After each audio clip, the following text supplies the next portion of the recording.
जय श्री कृष्ण दोस्तों।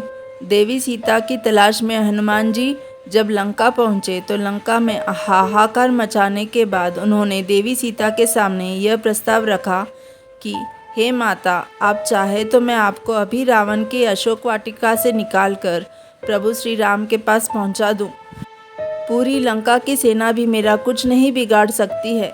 हनुमान जी की ये बातें सुनकर देवी सीता खुश हो गई, लेकिन साथ चलने से मना कर दिया। देवी सीता के मना करने पर हनुमान जी ने पूछा कि हे माता, मेरे साथ चलने में आपको क्या आपत्ति है? इसके उत्तर में माता सीता ने कहा। उसे सुनकर हनुमान जी ने कहा, आप वास्तव में धन्य हो माता।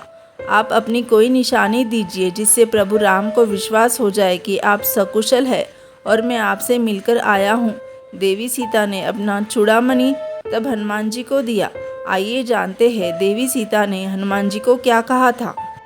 माता सीता के मना करने की पहली वजह यह थी कि वह अपने पतिव्रत धर्म का पालन कर रही थी। वाल्मीकि रामायण में बताया गया है कि देवी सीता ने इसीलिए हनुमान जी के साथ चलने से मना कर दिया था। देवी सीता ने कहा कि रावण बलपूर्वक मुझे उठाकर लंका ले आया है, उसमें मेरा वश नहीं था। देवी सीता ने हनुमान जी के साथ आने से मना इसीलिए भी कर दिया था कि इससे भगवान राम की कीर्ति की हानि होती। देवी सीता ने रघुकुल के सम्मान और मर्यादा की रक्षा के लिए हनुमान जी के साथ आने से मना कर दिया। अगर देवी सीता हनुमान जी के साथ चली आती तो इतिहास में भगवान राम निर्बल कहलाते और संसार हनुमान जी की कीर्ति का बखान करता।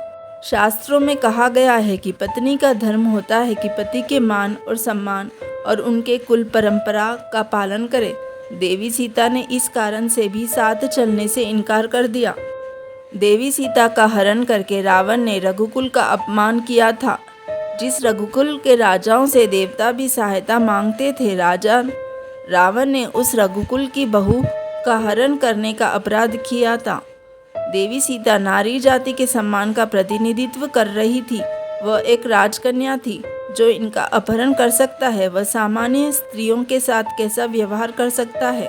देवी सीता रावण के कायरतापूर्ण किए गए व्यवहार के लिए उसे भगवान राम के हाथों प्राणदंड दिलवाना चाहती थी, जिससे रघुकुल के उज्जवल कीर्ति पर लगा धब्बा मिट सके और रावण को उसके अपराध का बोध हो सके। देवी सीता जानती थी कि रावण को वरदान मिला है कि उसकी मृत्यु किसी मनुष्य के हाथों ही होगी। भगवान विष्णु ने रावण का वध करने के लिए ही राम रूप के अवतार में जन्म लिया था। अगर वह हनुमान जी के साथ चली जाती तो राम के अवतार का उद्देश्य पूरा नहीं हो पाता। भगवान राम की कीर्ति अनंत काल तक नहीं रहती। रावण के कर्मों से दूषित लंका को शुद्ध करवाने के लिए यह जरूरी था कि भगवान राम के चरणों की धूलि लंका में पड़े, जिससे धर्म का राज्य स्थापित हो सके। इसीलिए देवी सीता ने हनुमान जी से कहा कि वह साथ नहीं जा सकती थी।